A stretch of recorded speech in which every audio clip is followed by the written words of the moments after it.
इन question number 121 अब हम देखेंगे। नेक्स्ट क्वेश्चन है what is this syncytial epidermis is present in. तो सिंसिटियल जो एपिडर्मिस है ये एक कैरेक्टरिस्टिक है, आपके पता होना चाहिए कुछ इन्वर्टिब्रेट्स की।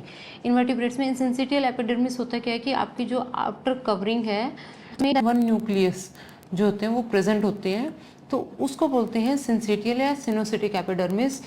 एस्केरिस जो है, एस्केरिस के अंदर ये फिनोमिना आपको देखने को मिलता है। इसमें मल्टी न्यूक्लिएट होते हैं और ये सेलुलर लेयर होती है जो प्राइमरली आपको एस्केरिस में, पैरासिटिक वॉर्म्स में, इनमें देखने को मिलती है। तो इसका आपका आंसर होगा एस्केरिस। नेक्स्ट है रिंगर सॉल्यूशन कंटेन्स। देखो ये कुछ सॉल्यूशन है, रिंगर सॉल्यूशन, उसके बाद में स्टेन्स वगैरह है, उनमें आपको पता होना चाहिए कि उनके कॉन्स्टिट्यूएंट्स क्या है। तो रिंगर सॉल्यूशन जो है उसमें sodium, potassium and chlorine ions are present. Ringer solution के अंदर ये तीन जो आयंस होते हैं ये प्रेजेंट होते हैं और ये करते क्या है, ये आपके एक्शन पोटेंशियल को रेगुलेट करते हैं। एक्शन पोटेंशियल जो है, एक्शन पोटेंशियल को ये क्या करते हैं, रेगुलेट करते हैं। नेक्स्ट है which dye is not use to stain chromosome. Yes, chromosome staining के लिए कुछ स्पेसिफिक डाइज होती हैं जिससे हम क्रोमोजोम स्टेन करते हैं, तो आपको वो पता होना चाहिए कि कौन कौन सी ऐसी डाई है।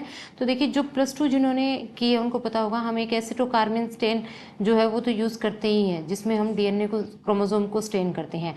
सैफ्रानिन भी एक डाई है जो हम यूज़ करते हैं। फ्यूल्जन, ये डाई भी हम आप जो क्रोमोसोम को स्टेन करने के लिए यूज़ करते हैं। ये तो मतलब कि आपके एसिटोकार्मिन और सैफ्रानिन है वो तो +2 के अंदर भी आपके प्रैक्टिकल्स आते हैं।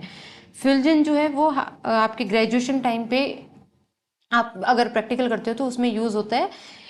हिमेटोजाइलिन जो है ये डाई हम क्रोमोसोम स्टेनिंग के लिए यूज़ नहीं करते हैं। हिमेटोजाइलिन जो स्टेन है वो क्या करती है, क्रोमेटिन को ब्लू या पर जो है वो स्टेन कर देती है, ब्लू या पर्पल। ये हम न्यूक्लियर स्टेनिंग के लिए यूज़ नहीं करते हैं। सॉरी, क्रोमोसोम स्टेनिंग के लिए हिमेटोजाइलिन से सिर्फ आप न्यूक्लियस को स्टेन कर सकते हो, only for nuclei, not for chromosomes. Next आपका क्वेश्चन है 124, इसमें है first genome is thought to consist of. जो फर्स्ट जो जीनोम है उसमें क्या होता था। तो देखिए आपको पता होना चाहिए जब इवोल्यूशन हुई थी तो जो हमारा स्टार्टिंग में जो न्यूक्लियस आपका डीएन जेनेटिक मटेरियल जो था वो आरएनए था। स्टार्टिंग में जो जेनेटिक मटेरियल था वो आरएनए था, डीएनए नहीं था। तो आपका जो फर्स्ट जीनोम होगा is thought to consist of RNA, ठीक है। और आपको ये भी पता है कि आरएनए जो है वो डीएनए से किस चीज़ में, मतलब किन किन एस्पेक्ट में डिफरेंट है। एक तो शुगर के बेस, शुगर इसके अंदर अलग होती है, और नेक्स्ट जो है इसमें नाइट्रोजनस बेस। कौन सा नाइट्रोजनस बेस, आपका uracil at place of thymine. Next है a sponge harmful to the oyster industry is. देखिए आप कुछ ऐसे स्पंज है जो हम मेनली बहुत सी चीज़ें इसमें पढ़ते हैं, लेकिन कुछ ऐसे स्पंज है जो हम स्पेशली पढ़ते हैं क्योंकि वो अकेला नहीं, वो दूसरी इंडस्ट्रीज के लिए, दूसरे ऑर्गेनिजम्स के लिए क्या होता है, वो काफ़ी हार्मफुल होता है। ऑयस्टर इंडस्ट्री की अगर बात करें तो ऑयस्टर की आपकी जो शेल होती है वो कैल्शियम कार्बोनेट की बनी होती है, कैल्शियम कार्बोनेट की।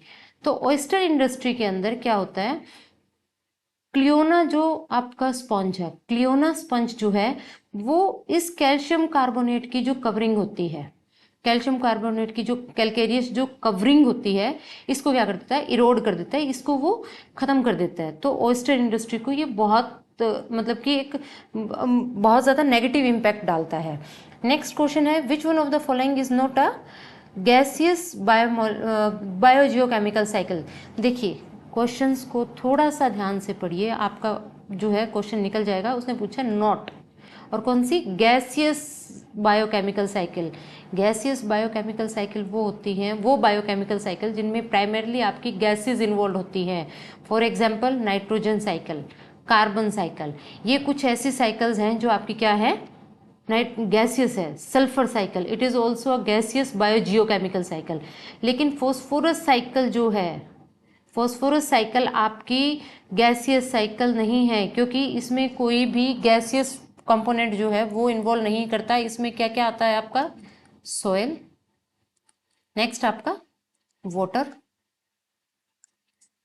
ये दो जो कंपोनेंट है वो यूज होते हैं, इधर सोयल और वाटर। तो आपकी जो नॉन गैसियस आपकी बायो जियोकेमिकल साइकिल है वो कौन सी है? Phosphorus cycle. नेक्स्ट आपका क्वेश्चन है, a person is undergoing prolonged fasting, his urine will be found to contain abnormal quantities of. हाँ, जब कोई भी पर्सन है वो प्रोलॉन्ग्ड अगर फास्ट बहुत टाइम लंबे टाइम तक अगर वो फास्ट करेगा तो बॉडी में क्या होता है, हम जब बाहर से कुछ नहीं लेते हैं तो बॉडी के अंदर जो स्टोर्ड फैट है, स्टोर्ड फैट जो है वो कंज्यूम होना स्टार्ट हो जाता है। ठीक है, और वो जो स्टोर्ड फैट जब कंज्यूम हो जाता है तो जब ये फैट कंज्यूम होता है तो डिग्रेड होके ये क्या बनाता है आपका? कीटोन्स। क्या बनाता है? कीटोन्स। कीटोन्स में आपका एसीटोन भी हो सकता है, एसीटो एसीटेट भी हो सकता है। ठीक है, तो दोनों ही चीज़ें हो सकती हैं। कीटोन्स में क्या हो सकता है? एसीटोन भी और एसीटो एसीटेट भी, एसीटो एसीटेट। तो ये कुछ कंपोनेंट्स है। ये होते कब है? जब आपकी बॉडी के अंदर स्टोर्ड फैट जो है वो खत्म होना स्टार्ट हो जाता है। तो जब फैट डिग्रेड होगा लार्ज क्वांटिटी में तो वो क्या बनाएगा? कीटोन्स बनाएगा। और फैट कब डिग्रेड होगा? जब आप बाहर से कुछ इनटेक नहीं कर रहे हो, आपकी बॉडी के अंदर जो स्टोर्ड फैट है वो कंज्यूम हो रहा है, तो क्या एबनॉर्मल क्वांटिटीज में आ जाएगा? कीटोन्स। ग्लूकोज, फ्रुक्टोज और फैट्स ये कभी भी यूरिन में डायरेक्ट पास आउट नहीं होते हैं, क्योंकि ग्लूकोज तो आपका कंज्यूम हो जाएगा ना। बॉडी को एनर्जी प्रोवाइड करने के लिए ग्लूकोज और फ्रुक्टोज जो है वहाँ पे तो आपकी साइकिल चलेगी। कौन सी साइकिल चलेगी? उस ग्लाइकोलिसिस। कौन सी? ग्लाइकोलिसिस। तो उस साइकिल में आपके फ्रुक्टोज और ग्लूकोज जो है वो कंज्यूम हो जाएंगे। फैट जब कंज्यूम होने स्टार्ट होंगे तो एंड प्रोडक्ट्स में कहीं ना कहीं आपका कीटोन जो है, कीटोन बॉडीज, इसको क्या बोलते हैं? Ketone bodies. कीटोन बॉडीज ये आपकी बॉडी से बाहर यूरिन के थ्रू आनी स्टार्ट हो जाएंगी। नेक्स्ट क्वेश्चन है, which of the following group is of deuterostomes. तो ये दो ग्रुप हैं आपके, ड्यूटेरोस्टोम्स एंड आपका नेक्स्ट जो है स्काइजोस्टोम्स। तो आपको पता होना चाहिए कौन से ऑर्गेनिज्म स्काइजोस्टोम्स में है, कौन से ड्यूटेरोस्टोम्स में है। तो कौन सा ग्रुप जो है वो आपका ड्यूटेरोस्टोम्स में है? तो एनालिडा, मोलस्का, कॉर्डेटा। नहीं, ये नहीं है आपका, ये ड्यूटेरोस्टोम्स नहीं है। ड्यूटेरोस्टोम्स होते कौन से हैं? इनमें एक तो आपको रेडियल, अगर आपको वैसे आइडेंटिफाई करना है तो आप ये देख लेना, ड्यूटेरोस्टोम्स होते हैं जिनमें क्या होता है, मेनली आपका रेडियल क्लीवेज होता है, रेडियल क्लीवेज। ठीक है, तो एनालिड, मोलस्का, कॉर्डेटा ये नहीं है। Echinoderms, hemichordate and Chordata. अच्छा, सेकंड है एनालिडा, एर्थ्रोपोडा, मोलस्का। तो वही चीज़ नहीं, ये भी इंक्लूड नहीं होता आपका। इकाइनोडर्मेटा, हेमिकॉर्डेटा एंड कॉर्डेटा ये जो है इसका बेस्ट एग्जांपल है। Echinoderms, hemichordates and chordates they are belong to the deuterostomes. ठीक है, नेक्स्ट आपका क्वेश्चन है, light compound microscope with 15x eyepiece lens and 45x objective lens will have a magnification of. तो ये जो क्वेश्चन है इसमें हमें जो है आपको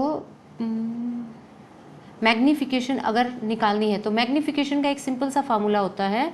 अगर आप आई पीस को मल्टीप्लाई कर दोगे ऑब्जेक्टिव लेंस से, eyepiece multiplied by objective lens, you will get the magnification of the light compound microscope. अब आप देख लीजिए आई पीस कितना है? 15x एंड ये है आपका 45x। तो आप इसको सॉल्व करेंगे तो 15 5 75 का 5 7 तो 675, ये आपका आंसर आ गया। तो ये फार्मूला आपको सिंपल सा याद रखना है। सबसे पहले आपको जो है ये देख के डरना नहीं है कि न्यूमेरिकल है and we can't solve it. बिल्कुल सिंपल से न्यूमेरिकल आते हैं, बस आपको ये सिंपल फार्मूलाज याद रखने हैं कि लाइट कंपाउंड माइक्रोस्कोप का अगर हमें मैग्निफिकेशन सॉल्व करना है तो उसका फॉर्मूला होता है आई पीस की जो पावर दी हुई होती है मल्टीप्लाइड बाय ऑब्जेक्टिव, ये आपका मैग्निफिकेशन आ जाएगा। नेक्स्ट है, which one of the following palindromic sequence of DNA can be easily cut at about the middle by some particular restriction enzymes. अब आपको पता होना चाहिए पैलिंड्रोमिक जो सीक्वेंस है वो होते क्या है।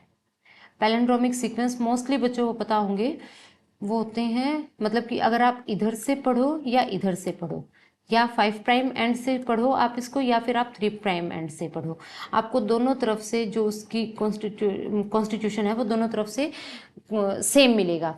जैसे अगर मैं बताऊं ये है A B C, तो इसको अगर इधर से पढ़ें तो A B एंड C, तो दोनों तरफ से आप उसको सिमिलर पढ़ोगे। तो आपको ये बोला कि ये जो गिवन एग्जांपल्स हैं इनमें से कौन सा सीक्वेंस है जिसको हम अगर बीच में से काटें तो एग्जैक्टली वो क्या करेगा, किसी भी रिस्ट्रिक्शन एंजाइम से इजीली कट जाएगा। तो फर्स्ट है आपका CACGTA। तो अगर हम इसको बीच में से काटते हैं तो CACGTA, नहीं ये नहीं कटेगा आपका, दो तीन ही है आपके। फर्स्ट है आपका पैलिंड्रोमिक, नेक्स्ट है GAATTC CTTAGG। तो इसमें कौन सा पैलिंड्रोमिक सीक्वेंस है जिसको कोई काट सकता है? तो ये वाला है, देखिए आप GAATTC, इसको EcoR1 जो है वो काट सकता है। ये EcoR1, Hind3 और एक चीज एक और है, इन तीनों के आप देख लो ये कौन कौन से पैलिंड्रोमिक सीक्वेंस को काटते हैं। तो EcoR1 का GAATC हमने नॉर्मली ऐसे याद किया था, GAATTC मतलब एक दो का ही याद रहता है। अब मान लो यहाँ EcoR1 का ना दिया हो, कोई और दिया हो, तो आप ऐसे देख सकते हो कि चलो EcoR1 का तो GAATC है, ये EcoR1 का है। अगर इसको नहीं कर पा रहे हैं तो इसका मतलब वो दूसरे उसका है। यानी अगर यहाँ मेंशन किया होता, जस्ट अ मिनट, अगर यहाँ मेंशन किया होता Hind3 का,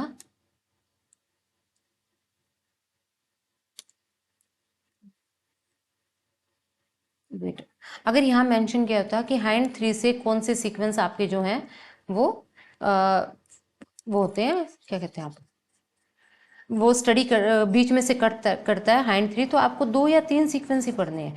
तो EcoR1 से आपका कौन सा कट करता है? GAATTC, ये सेकंड वाला सीक्वेंस। नेक्स्ट है आपका golden age of fishes. Fishes के अब अगर आपको जो है ये वाला जो चैप्टर है जिसमें इवोल्यूशन वाले में अगर हमें टाइम पीरियड पढ़ना है तो कुछ 4 या 5 ऐसी हैं जो हमें पता होनी चाहिए। भाई फिशेस किस में हुई थी, फ्लरिश की थी, डायनासोर्स जो अपीयर किस में हुए थे, फ्लरिश किस में किए थे, और एक्सटिंक्ट किस में हुए थे। तो इस टाइप से आपके 2 या 3 आपको इजी है वो याद करने, कोई ज़्यादा टफ भी नहीं है। तो अगर हम फिशेस की बात करें तो फिशेस का जो गोल्डन एरा है, यहाँ इसने ये नहीं कहा है कि इवोल्व कब हुई, उसने पूछा गोल्डन एज यानी कि कब जब वो फ्लरिश की है। तो फिशेस जो है वो डिवोनियन पीरियड में बहुत ज़्यादा फ्लरिश की थी। आपको बहुत ज़्यादा वैरायटी ऑफ फिशेस कब देखने को मिली थी? डिवोनियन पीरियड में। ठीक है, आपके डायनासोर्स कौन से पीरियड में आए थे? डायनासोर्स जो हैं वो आपके जुरासिक पीरियड में, जुरासिक पीरियड में। ठीक है, तो इस टाइप से आपको 4 या 5 जो पीरियड्स हैं वो आपको पता होने चाहिए कि कौन से पीरियड में क्या आया था। नेक्स्ट क्वेश्चन है, in one non replicated chromosome how many DNA molecules are present. अब इसने ये पूछा कि अगर एक क्रोमोसोम है जो रेप्लिकेट नहीं हुआ है तो उसमें कितने डीएनए मॉलिक्यूल्स आपको देखने को मिलेंगे? 132, only 2, only 1, only half, only 4। तो देखो in how many DNA molecules in one non replicated chromosome, अगर को एक रेप्लिकेटेड जो ये क्रोमोसोम है उसमें कितने डीएनए मॉलिक्यूल्स होंगे? तो अगर नॉन रेप्लिकेटेड है तो उसमें सिंगल होना चाहिए आपका। हाउ मेनी फंक्शनल, तो नहीं, ये वाला क्वेश्चन जो है ना ये I will check and give, क्योंकि ये थोड़ा सा मुझे क्वेश्चन ट्रिकी लग रहा है। हाँ, ये पूछ सकते हैं कि अगर नॉन रेप्लिकेटेड क्रोमोसोम है तो गैमेट्स कितने हैं। ये क्वेश्चन जो है ये थोड़ा मुझे मैं एक बार इसको कंफर्म करती हूँ, क्योंकि ये कुछ इसमें सेंस बन नहीं रही है डीएनए मॉलिक्यूल्स में। क्योंकि अगर नॉन रेप्लिकेटेड क्रोमोसोम है, फॉर एग्जांपल ये आपका क्रोमोसोम है, तो हम जब क्रोमोसोम स्टडी करते हैं क्रोमोसोम इस वे में होता है ऐसे, तो हम ये मानते हैं कि इसके ऊपर आपका डीएनए मॉलिक्यूल इस तरह से वो है। तो अगर नॉन रेप्लिकेटेड है तो उसमें सिंगल है। अगर नॉन रेप्लिकेटेड है, अभी तक वो रेप्लिकेट नहीं हुआ है, तो उसमें डीएनए मॉलिक्यूल्स जो होंगे वो सिर्फ सिंगल होगा। अगर रेप्लिकेटेड होंगे तो उसमें क्या हो जाएंगे? एक से ज़्यादा हो जाएंगे, क्योंकि वो डबल हो जाएगा ना रेप्लिकेट होने के बाद में। तो अभी वो नॉन रेप्लिकेटेड है तो उसमें क्या है? Only 1 chromosome. यस। नेक्स्ट है cause of cri du chat syndrome, ये पता होना चाहिए, बहुत इजी है। 5th क्रोमोसोम जो है उसकी एक शॉर्ट आर्म जो है वो टूट जाती है। Half of the short arm of chromosome 5 lost 5th chromosome की अगर जो शॉर्ट आर्म है उस वो आधी टूट के अगर कहीं मतलब कि ड्यूरिंग दी फर्टिलाइजेशन या एम्ब्रियो फॉर्मेशन उस टाइम में अगर 5th क्रोमोसोम जो है उसकी हाफ आर्म टूट जाए, शॉर्ट आर्म भी हाफ टूट जाए, तो एक सिंड्रोम होती है क्राई डू चैट। इसका सिम्टम क्या होता है, कैसे पता चलता है, जब बच्चा छोटा होता है पैदा होने के बाद जो जब वो रोता है तो बिल्कुल कैट लाइक क्राइंग होती है उसकी, जैसे एक बिल्ली रो रही है सेम उसी तरीके से वो बच्चा रो रहा था। तो इस सिंड्रोम को बोलते हैं cri du chat syndrome. Okay, next है which of the following cause typhoid fever in human. Typhoid fever जो है आपको पता होगा, टाइफाइड फीवर आपका 134 है। Which of the following is a poisonous mammal. Poison मतलब ऐसा मैमल जो क्या है, जहरीला है, पॉइजनस। मेल गिनापिग ये पॉइजनस नहीं होता है, इसको हम एक्सपेरिमेंटल ऑर्गेनिज्म के तौर पे भी यूज़ करते हैं। फीमेल गिनापिग ये भी आपका नहीं होता है, क्योंकि हम जब लैब के काम करते हैं तो इनको एज अ मॉडल यूज़ करते हैं गिनियापिग्स को, तो ये पॉइजनस नहीं होते हैं। Male ornithorhynchus and female ornithorhynchus. अगर हम बात करें पॉइजनस की, वेनमस की, तो ये मेल ऑर्निथोरिंकस जो है इसका जो हाइंड लिम्ब होता है उसके अंदर जो है आपका पॉइजन स्टोर होता है, मेल ऑर्निथोरिंकस के हाइंड लिम्ब में, हाइंड लिम्ब्स में। ठीक है, तो ये जो है आपका क्या है, पॉइजनस मैमल है। Which of the following cause typhoid fever in human. Human के अंदर टाइफाइड फीवर किसकी वजह से होता है, साल्मोनेला टाइफी। आपने ये बहुत बार पढ़ा होगा, ये मतलब कि ये सबसे इजी क्वेश्चंस यही होते हैं, साल्मोनेला टाइफी। नेक्स्ट क्वेश्चन है coelom is a space between. Coelom क्या होता है, बिल्कुल लेमन लैंग्वेज में समझा रही हूँ।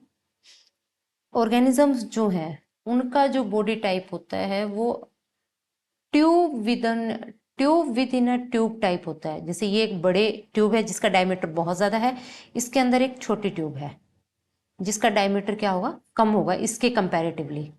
अब आप समझने के लिए ये समझिए कि ये जो अंदर वाली ट्यूब है ये आपका mouth to anus, wait a minute, mouth to ये आपका एनस। ठीक है, और ये बाहर वाली क्या है, ये हमारी बॉडी है, मतलब हाथ वगैरह जो हमें दिख रहे हैं, चेस्ट वाला पार्ट जो है ये सारा, इस अंदर वाली ट्यूब के और इस बाहर वाली ट्यूब के बीच में जो स्पेस है इसको हम बोलते हैं सिलोम। क्या बोलते हैं इसको, सिलोम। तो ये बनता कैसे है, जब ऑर्गेनिज्म फॉर्म हो रहा होता है तो ठीक है, ये कैसे बनता है, ये अलग अलग ऑर्गेनिजम्स में अलग अलग टाइप के होते हैं। कुछ ऐसे ऑर्गेनिजम्स होते हैं जिसमें मेसोडर्म स्प्लिट होती है, कुछ में दोनों जो सेल वो हैं वो अलग अलग होके बनता है।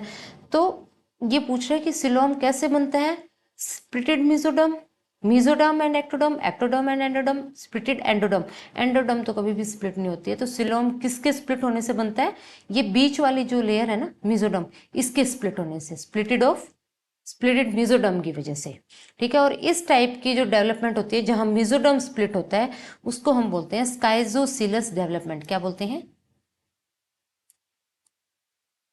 स्काइजोसिलस डेवलपमेंट, जिसमें मेसोडर्म जो है वो आपका स्प्लिट होके अंदर कैविटी बनाता है। इस कैविटी को सिलोम बोलते हैं। ये जो कैविटी है इसको हम क्या बोलते हैं, सिलोम। इस कैविटी के अंदर ही आपके सारे वाइटल ऑर्गन्स प्रेजेंट होते हैं दोनों तरफ। ठीक है, तो ये है आपका सिलोम। नेक्स्ट है एरियोलर कनेक्टिव टिश्यू जॉइंट्स। इसने ये पूछा एरियोलर कनेक्टिव टिश्यू है जो वो जॉइन किसको करता है, फैट बॉडी विद मसल्स नहीं, integument with muscles, bones with bones, bone को बोन से अटैच करने वाला कौन सा टिश्यू है, मैंने आपको पहले ही बताया था। ये दो ही टिश्यू होते हैं, एक टेंडम एक लिगामेंट। आप मुझे यहाँ बताएंगे जो है कि बोन को बोन से कनेक्ट कौन कर रहा है, टेंडम कर रहा है या लिगामेंट कर रहा है। दोनों में से एक है, एक बोन को बोन से कनेक्ट करता है, एक बोन को मसल से कनेक्ट करता है। एरियोलर कनेक्टिव टिश्यू है ये क्या करता है, इंटेग्यूमेंट्स जो है उनको मसल से कनेक्ट करता है, इंटेग्यूमेंट्स को मसल से। और ये होता है किसमें है, एनालिड्स में। और ये किसके लिए यूज होता है, मसल मूवमेंट के लिए, मसल मूवमेंट्स के लिए। तो ये इंटेग्यूमेंट्स को मसल से कनेक्ट करता है। The first step in biosynthesis of polypeptide is catalysed by. First step, जब आपका पॉलीपेप्टाइड चेन जब बन रही होती है तो फर्स्ट स्टेप क्या होता है, तो फर्स्ट स्टेप आपको पता होना चाहिए amino acyl T RNA synthetase है। इसकी वजह से कैटालाइज होता है। ये करता क्या है, देखो ये टीआरएनए है, ये यहाँ पे अटैच होता है टीआरएनए, और इस तरफ आपके कोडोन होते हैं, ये एंटी कोडोन्स होते हैं, ये आपके एंटी कोडोन्स हैं, ये आपके कोडोन्स हैं। तो इस पार्ट पर अमीनो एसिड को इस पार्ट पर अटैच करने के लिए जो यूज होता है वो आपका है अमीनो एसाइल टीआरएनए सिंथेटेज। तो पॉलीपेप्टाइड चेन के फर्स्ट स्टेप को कौन कैटालाइज करता है, amino acyl tRNA synthetase. Next है Kupffer cells are found in human in, Kupffer cells जो है वो ह्यूमन बॉडी में कहाँ पाई जाती हैं, तो ये कुछ सेल्स हैं जो पर्टिकुलर ऑर्गन्स में ही पाई जाती हैं। तो कुफर सेल्स जो हैं वो आपकी लीवर में पाई जाती हैं। कहाँ पे पाई जाती है, लीवर में। ये आपको याद रखनी है, अगर वो पूछ ले सेमिनिफेरस ट्यूब्यूल्स कहाँ पाई जाती हैं, तो वो आपके टेस्टिस में पाई जाती हैं। कुफर सेल्स कहाँ पाई जाती हैं, तो वो लीवर में पाई जाती हैं, ठीक है। और ये करती क्या है लीवर में, डिटॉक्सिफिकेशन, ग्लाइकोजन का storage, glycogen storage and bile का जो सिक्रीशन है, बाइल जूस जो है उसको सिक्रेट कौन करता है, ये कुफर सेल्स। नेक्स्ट है which of the following reptile is a living fossil, मतलब ऐसा रेप्टाइल जो बहुत एंशियंट टाइम में भी प्रेजेंट था और अब भी प्रेजेंट है, एंशियंट टाइम में भी प्रेजेंट था और अब भी प्रेजेंट है। ऐसा कौन सा रेप्टाइल है जो अभी भी आपका, जिसको हम लिविंग फॉसिल करते हैं, तो वो है आपका स्फिनोडोन। स्फिनोडोन जो है ये आपका लिविंग फॉसिल है, जो रेप्टाइल है, और ये पाया कहाँ पे जाता है, न्यूजीलैंड। न्यूजीलैंड के अंदर ये जो है रेप्टाइल आपका देखने को मिलता है। नेक्स्ट है which of the following is not true about the चिक एम्ब्रियोलॉजी। ये कुछ ऐसे क्वेश्चंस होते हैं जो हो सकता है आपको आए भी और ना भी आए, तो ऐसे क्वेश्चंस में आपको टेंशन लेने की जरूरत नहीं है। ये मतलब कि 2 या 3 ऑर्गेनिज्म स्टडीज हैं, कई बार पूछ भी लेते हैं, कई बार नहीं भी पूछते हैं। विच of the following is not true about the चिक एम्ब्रियोलॉजी। तो चिक एम्ब्रियोलॉजी जब होती है, चिक जब डेवलप हो रहा होता है तो उसमें कुछ स्टेप्स होते हैं। Egg shell is formed of silica. देखिए अगर आपको पता हो थोड़ा सा भी, कोई भी ऑर्गेनिज्म है अगर उसका एग फॉर्म हो रहा है, तो एग की शेल किसकी बनी होती है, CaCO3, कैल्शियम कार्बोनेट की। एग शेल, अगर आपने चिक एम्ब्रियोलॉजी नहीं भी पढ़ी है एग का, तो आपको पता है कि एग की शेल किसकी बनी होती है, कैल्शियम कार्बोनेट की, आपकी कैल्शियम कार्बोनेट। जब एग की शेल ही कैल्शियम कार्बोनेट की बनी हुई है, तो ये यहाँ सिलिका क्यों बता रहा है, और इसने यही तो पूछा है कि is not true, not true. तो फर्स्ट ही स्टेटमेंट जो है वो आपकी क्या है, नॉट ट्रू है। Cleavage in chick embryo is meroblastic, yes, meroblastic cleavage ही होती है। और न्यूट्रिशन योग सेक्स से मिलता है, बिल्कुल योग सेक्स से मिलता है। और egg shells membranes are 2 in number, yes, egg shell के अंदर भी 2 मेम्ब्रेन जो है, एग शेल की मेम्ब्रेन जो है वो भी 2 होती हैं। तो इसमें जो इनकरेक्ट स्टेटमेंट है वो आपकी फर्स्ट वाली है, सिलिका से नहीं बनती है, that is formed of calcium carbonate. Next question है a man is affected by brachydactyly. Brachydactyly होती है छोटी उंगलियां, कम मतलब कि छोटे साइज की उंगलियां। एंड ऑटोसोमल डोमिनेंट ट्रेट, ऐसा ट्रेट जो ऑटोसोम्स अगर डोमिनेंट है तो उस फेज से होता है, दैट कोज शॉर्टनिंग और सेवरल फिंगर्स, कई उंगलियां जो होंगी उसकी वजह से क्या होंगी, छोटी होंगी। What is the risk that the man's first child will have brachydactyly. ये कह रहा है कि क्या ऐसा चांसेस है कि मैन का जो फर्स्ट बच्चा है उस कितने % चांसेस है कि फर्स्ट बच्चे को ब्रैकिडेक्टाइली होगा। तो देखिए यहाँ हम क्या करते हैं, मोनोहाइब्रिड क्रॉस है। फॉर एग्जाम्पल अगर ये क्या आपका ऑटोसोमल डोमिनेंट है, ऑटोसोमल डोमिनेंट यानी ये है, एक ही होगा, सॉरी ये है आपका ए और ए। तो यहाँ पे अगर फर्स्ट चाइल्ड के पास आने की अगर हम प्रोबेबिलिटी देखें तो दोनों तरफ से ये क्या हो रहा है, गैमेट बने यहाँ पे ए एंड ए, यहाँ पे भी ए एंड ए। इससे क्या होगा, दोनों तरफ आने की जो प्रोबेबिलिटी है ना कहीं आपकी 50% तक होगी। आपकी क्या होगी, 50%, क्योंकि गैमेट्स कितने बन रहे हैं, 50% बन रहे हैं ना, तो 50% ही चांसेस है कि उसके जो आपके कैंडिडेट्स हैं, बच्चे जो हैं उसमें 50% बच्चे ऐसे हो सकते हैं जिनको ये डिजीज़ ये जो आपका प्रॉब्लम है ये देखने को मिल सकती है। Which of the following is used for bread preparation. Bread preparation के लिए +2 क्लास की एनसीईआरटी के अंदर जो आपका बायोटेक्नोलॉजी इन ह्यूमन वेलफेयर वाला जो चैप्टर है उसमें बहुत क्लियरली ये जो है दिए हुए हैं। एग्जाम्पल है सैक्रोमाइसिस सेरेविसाई।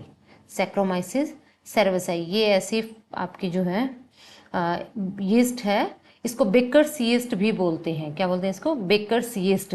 तो ये ब्रेड फॉर्मेशन में यूज होती है। नेक्स्ट क्वेश्चन है the genes controlling the 7p character studied by Mendel are now known to be located on how many different chromosomes. Yes, ये इंपॉर्टेंट क्वेश्चन है। जब मेंडल ने स्टडी किए थे 7 कैरेक्टर्स जो हैं, वो जीन्स बाद में स्टडी हुए कि वो कितने क्रोमोसोम्स के ऊपर प्रेजेंट थे। सिर्फ 4 क्रोमोसोम के ऊपर ही वो 7 जीन क्या थे? प्रेजेंट थे। 4 chromosome, 4 total number of chromosome थे, उन्हीं के ऊपर क्या थे? वो प्रेजेंट थे। नेक्स्ट है सेल्स कंटेन्ड और cells obtained from an organism were homogenised and centrifuge. ये देखिए इस क्वेश्चन को आप, सेल्स किसी एक ऑर्गेनिज्म से सेल ली, उनको क्रश करके, यानी होमोजेनाइज का मतलब होता है क्रशिंग एक टाइप की करके, उसको क्या कर दिया? सेंट्रीफ्यूग कर दिया। जब सेंट्रीफ्यूग करेंगे तो जो सेल के अलग अलग पार्टिकल्स हैं उसके अकॉर्डिंग लेयर आ जाएंगी। लाइट पार्टिकल्स ऊपर की तरफ, हैवी पार्टिकल्स नीचे की तरफ सेडिमेंट की तरह जम जाएंगी। A test indicate that the cells contain glycogen. उसने ये बताया कि टेस्ट में पता लगा कि सेल्स के अंदर क्या था? ग्लाइकोजन ज़्यादा प्रेजेंट था। If you were asked to find out as quickly as possible whether the cell were from a plant or animal, you would, अगर आपको बोले कि अगर ग्लाइकोजन ज़्यादा था और आपको पता करना है कि जल्दी से जो सेल्स है वो प्लांट थी या एनिमल थी, तो आप क्या करेंगे? तो examine the centrifuge sample for the presence of extract of the chloroplast. First तो ये है कि हम देखेंगे क्लोरोप्लास्ट के जो रिमेन्स है वो हमें एक्सट्रैक्ट में दिख रहे हैं नहीं दिख रहे। क्लोरोप्लास्ट का कलर आपको ग्रीन देखने को मिलेगा। Examine the centrifuge sample for the presence of centriole. देखिए सेंट्रियोल की स्टडी क्यों करेंगे हम? सेंट्रियोल तो एनिमल सेल्स में होता है, प्लांट सेल में भी होता है। हमें तो यही तो आइडेंटिफाई करना है ना कि गिवन सेल्स वो प्लांट है या एनिमल है। तो सेंट्रियोल तो दोनों में ही प्रेजेंट है। वेट अ मिनट, सेंट्रियोल क्या है? दोनों में ही प्रेजेंट है। तो फिर क्या फायदा हुआ हमारा? हम ऐसी चीज को पकड़ेंगे जो एक में है और एक में नहीं है। तो ये हो सकता है, एक बार इसको रखें। फिर है answer immediately that the cell were from animal. एकदम से आंसर कैसे कर सकते हैं जब हमें पता ही नहीं है कि ये एनिमल ओरिजिन से है? वही तो स्टडी करना है ना। It is very difficult to answer. नहीं, डिफिकल्ट भी नहीं है। फर्स्ट वाला इसका जो बेस्ट आंसर है वो ये होगा कि हम ये देखेंगे कि जो हमें यहाँ पे एक्सट्रैक्ट मिला है, ये जो लिक्विड है, इस लिक्विड में क्लोरोप्लास्ट की प्रेजेंस है या नहीं है। अगर क्लोरोप्लास्ट की प्रेजेंस है then it is a plant cell extract. अगर क्लोरोप्लास्ट की प्रेजेंट नहीं है then it is a animal cell extract. Next question है which of the following gives its correct total number. मतलब इनमें से कौन सा जो है वो टोटल नंबर बता रहा है? फ्लोटिंग रिब्स इन ह्यूमंस 4 थोड़ी होती है फ्लोटिंग रिब्स। फ्लोटिंग रिब्स कितनी होती है ह्यूमन में? बताइए। टोटल नंबर ऑफ रिब्स ही बता दीजिए कितनी है। फ्लोटिंग रिब्स ये मैं बता दूं 4 नहीं होती हैं। ठीक है, तो ये तो गलत है। Amino acids found in proteins 16 थोड़ी होते हैं, 20 होते हैं। टाइप्स ऑफ डायबिटीज, डायबिटीज कितने टाइप की होती है? 6 टाइप की थोड़ी होती है। सर्विकल वर्टिब्रा इन ह्यूमंस के अंदर सर्वाइकल वर्टिब्रा कितनी होती है? 8 होती है क्या? बताओ, एक सेकेंड। आपका इसमें जो करेक्ट नंबर है वो होगा ये वाला। आपकी जो फ्लोटिंग रिब्स होती है ह्यूमंस के अंदर, इसने टोटल बोला है 4। यस 4 होती है। मैंने सोचा ये पूछ रहा है कि कितनी है, तो 2 पेयर्स होती हैं। इट इज आपकी 2 पेयर्स। इसका जो करेक्ट आंसर है वो आपका होगा फ्लोटिंग रिब्स जो है ह्यूमंस में कितनी होती है? 4। अमीनो एसिड्स 20 होते हैं। टाइप ऑफ डायबिटीज 2 टाइप की होती है। कितने टाइप की होती है? 2 टाइप की। सर्वाइकल वर्टिब्रा ह्यूमंस में 7 होती है, ना कि 8 होती है। 7 not 8। Next question number 147, number of chromatids in one chromosome at metaphase is. कितने क्रोमेटिड्स होंगे एक क्रोमोसोम के अंदर मेटाफेज में? मेटाफेज के अंदर तो आपको ये पता होना चाहिए।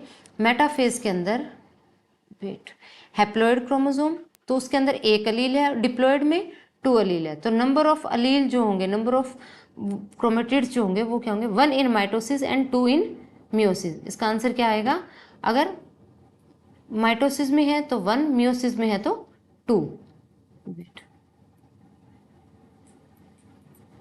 माइटोसिस में 1, मियोसिस में इट इज 2। नेक्स्ट क्वेश्चन है आपका, eggs of insect are, insect के जो एग हैं उसके बारे में दिया हुआ है, वो क्या होते हैं, टिलोलेसिथल होते हैं, ओलिगोलेसिथल होते हैं, या किस टाइप के होते हैं। सॉरी, ये जो फर्स्ट क्वेश्चन है इसमें 1 इन माइटोसिस नहीं, दोनों ही केस में क्या होगा आपका, वेट, 2 होंगे दोनों, बोथ माइटोसिस एंड मियोसिस में। नंबर ऑफ क्रोमेटिड्स पूछे ना, क्रोमेटिड्स तो आपके 2 ही होंगे, माइटोसिस हो चाहे मियोसिस हो। नेक्स्ट है eggs of insects are, insects के जो एग होते हैं वो आपके सेंट्रोलेसिथल होते हैं, जो योक होता है वो सेंटर में प्रेजेंट होता है एग के बिल्कुल। नेक्स्ट है एंजियोटेंसिन, अब एंजियोटेंसिन जो है is produced and secreted by, आप +2 की बुक में ये भी दिया हुआ है एंजियोटेंसिन कहाँ सिक्रेट होता है। ये एंजियोटेंसिन जो है वो आपका लीवर सेल्स के अंदर, एंजियोटेंसिनोजन जो है ये सीरम ग्लोबुलिन है, और जो प्राइमरली आपके लीवर में प्रोड्यूस होता है, और ये सर्कुलेटरी सिस्टम के अंदर क्या होता है, सिक्रेट होता है। एंजियोटेंसिनोजन कहाँ सिक्रेट हो रहा है, आपका लीवर सेल्स में, कहाँ पे, लीवर सेल्स में। नेक्स्ट क्वेश्चन जो है, which of the following is responsible for failure of vaccine in infants, भाई इन्फेंट्स के अंदर अगर हम कोई वैक्सीन लगा रहे हैं और वो फेल कर रही है तो किस वजह से, वो क्योंकि इन्फेंट ने खुद का तो अभी उसका जो वेट खुद के अभी जो एंटीबॉडीज हैं वो बननी स्टार्ट नहीं हुई, तो इन्फेंट्स के अंदर क्या होगा, वैक्सीन का फेलियर होना शुरू हो जाता है। नेक्स्ट क्वेश्चन, ओके, नाउ इसी के साथ हमारे जो क्वेश्चंस हैं वो बायो वाला जो स्टेट है प्रीवियस 2019 वाला, उसके सारे हो चुके हैं। कुछ 1-2 कैंडिडेट्स ने ये बोले थे कि 2-3 क्वेश्चन हैं जिनमें उनको डाउट है, या मतलब कि उनको समझ नहीं आया, वो मैं बताती हूँ। एक तो था 94th क्वेश्चन, 94th जो क्वेश्चन है, लेट मी सी, 94th, ओके, पायरेनोइड्स। तो ये पायरेनोइड्स होते क्या हैं, ये प्लांट्स के अंदर ऐसा स्ट्रक्चर होता है क्लोरोप्लास्ट के अंदर, जो कि क्या होता है, बाहर से कवरिंग तो होती है इसकी प्रोटीन की, ये बाहर वाली जो कवरिंग है ये तो प्रोटीन की होगी, बाहर की कवरिंग क्या होगी, ये प्रोटीन की होगी, ये कवरिंग प्रोटीन की होगी, अंदर की तरफ स्टार्च भरा होगा, क्या होगा, अंदर स्टार्च भरा होगा। तो इस टाइप के ग्लोब्यूल लाइक स्ट्रक्चर होता है, और प्लांट के क्लोरोफिल के अंदर प्रेजेंट होता है, जो कि क्या करता है, प्लांट के अंदर जो है कंपोनेंट्स को स्टोर करने के लिए हेल्पफुल होता है पायरेनोइड्स। ठीक है, नेक्स्ट क्वेश्चन है 111, लेट मी चेक, 111, यस, ये वाला क्वेश्चन। तो बच्चे इस क्वेश्चन में ना, जैसे नॉर्मली जब फर्टिलाइजेशन होता है ना, तो ये जैसे ऑर्गेनिज्म है, इस ऑर्गेनिज्म ने क्या किया, 2 गैमेट रिलीज किए, एक ये गैमेट और एक ये गैमेट। ठीक है, ऐसे 2 गैमेट रिलीज किए, तो ये गैमेट क्या करते हैं, फिर फ्यूज़ करते हैं, फ्यूज़ करके फर्टिलाइजेशन करते हैं। लेकिन कुछ ऐसे ऑर्गेनिज्म हैं, जैसे क्लेमाइडोमोनास है आपकी, क्लेमाइडोमोनास में क्या होता है कि जो क्लेमाइडोमोनास ऑर्गेनिज्म होता है ना, वो आपके गैमेट्स नहीं बनाता, वो डायरेक्ट खुद ही, ये ऑर्गेनिज्म है ये खुद ही बिहेव करेगा एज अ गैमेट। एक ऑर्गेनिज्म जो है वो ऐसे गैमेट, ऐसे ही सेम दूसरा ऑर्गेनिज्म है वो क्या करेगा, गैमेट की तरह बिहेव करेगा, ऐसे गैमेट की तरह बिहेव करेगा, वेट और ये इस ऑर्गेनिज्म के साथ क्या कर जाएगा, फ्यूज कर जाएगा। जैसे नॉर्मली गैमेट होते हैं ना, वो फ्यूज करते हैं और नया ऑर्गेनिज्म बनाते हैं। यहाँ पे जो मैच्योर इंडिविजुअल होगा, ये मैच्योर इंडिविजुअल ही क्या करेगा, दूसरे मैच्योर इंडिविजुअल के साथ फ्यूज कर जाएगा, दोनों गैमेट की तरह ही एक्ट करेंगे। और इस टाइप की जो फ्यूजन होती है इसको हम बोलते हैं होलोगैमी। क्या बोलते हैं इसको, होलोगैमी। ये प्रोसेस होती है होलोगैमी, क्लेमाइडोमोनास में देखने को मिलती है, किसमें, क्लेमाइडोमोनास। ठीक है, नेक्स्ट आपका क्वेश्चन है क्वेश्चन नंबर 118। तो 118 में ना एक फिनोमिना जो है वो बताया हुआ है, वो बैक क्रॉस का है, जिसमें कि क्या होता है, इसमें ना बैक क्रॉस के बारे में जैसे पूछा, तो बैक क्रॉस में होता क्या है, जैसे एक ऑर्गेनिज्म है जिसका जीनोटाइप ये है, हेट्रोजाइगस है, तो जब हम बैक क्रॉस करते हैं तो इसको हम किसी एक पेरेंट के साथ क्या करेंगे, क्रॉसिंग करेंगे, और पेरेंट का जो जीनोटाइप है वो क्या हो सकता है, either capital T homozygous dominant या फिर आपका होमोजाइगस रिसेसिव, या स्मॉल टी या कैपिटल टी, दोनों से ही ये क्या कर सकते हैं, हम इसको फ्यूज कर सकते हैं। कैसे, या तो कैपिटल टी या आपका स्मॉल टी, दोनों से ही। इस प्रोसेस को ही बैक क्रॉस कहते हैं। तो जब हम इस ऑर्गेनिज्म को, जिसमें एक कैपिटल एक स्मॉल था, इसको जब हम इनके साथ क्रॉस करेंगे तो हमें इसके एग्जैक्ट जीनोटाइप का पता लग जाएगा कि ये क्या था, ये वाला ऑर्गेनिज्म क्या है आपका, हेट्रोजाइगस है या होमोजाइगस है। अब देखिए कई और बच्चे जो हैं उनको, हेट्रोजाइगस मीन्स जिसमें एक स्मॉल है एक कैपिटल है, एक क्या है आपका स्मॉल एक आपका कैपिटल है। होमोजाइगस में क्या होते हैं, ये होमोजाइगस डोमिनेंट क्या होता है, जिसमें दोनों कैपिटल होंगे। होमोजाइगस रिसेसिव क्या होता है, जिसमें दोनों स्मॉल होंगे। जब इस वाले को इसके या इसके साथ हम क्रॉस करेंगे तो इसका आंसर क्या आएगा, फोर्थ आएगा। हम इधर स्मॉल टी इधर कैपिटल टी, दोनों उसके साथ हम क्रॉस करते हैं, तो दोनों ही केस में हमें क्या होगा, अगर जीनोटाइप चेंज हो रहा है नेक्स्ट जनरेशन में, क्योंकि एक स्मॉल एक कैपिटल है ना, जैसे ही जीनोटाइप चेंज होगा तो हमें पता लग जाएगा कि ये जो इंडिविजुअल था ये क्या था, हेट्रोजाइगस था, इसके अंदर स्मॉल और कैपिटल दोनों ही प्रेजेंट थे। इसी के साथ हमारा जो पीजीटी बायोलॉजी वाला पेपर था, उसके बायोलॉजी वाला जो सेक्शन है वो हमने कंप्लीट कर लिया है। अगर आपको ये जो वीडियो है ये हेल्पफुल लगा है तो please subscribe my channel, like my videos and share my videos. Thank you. Have a nice day.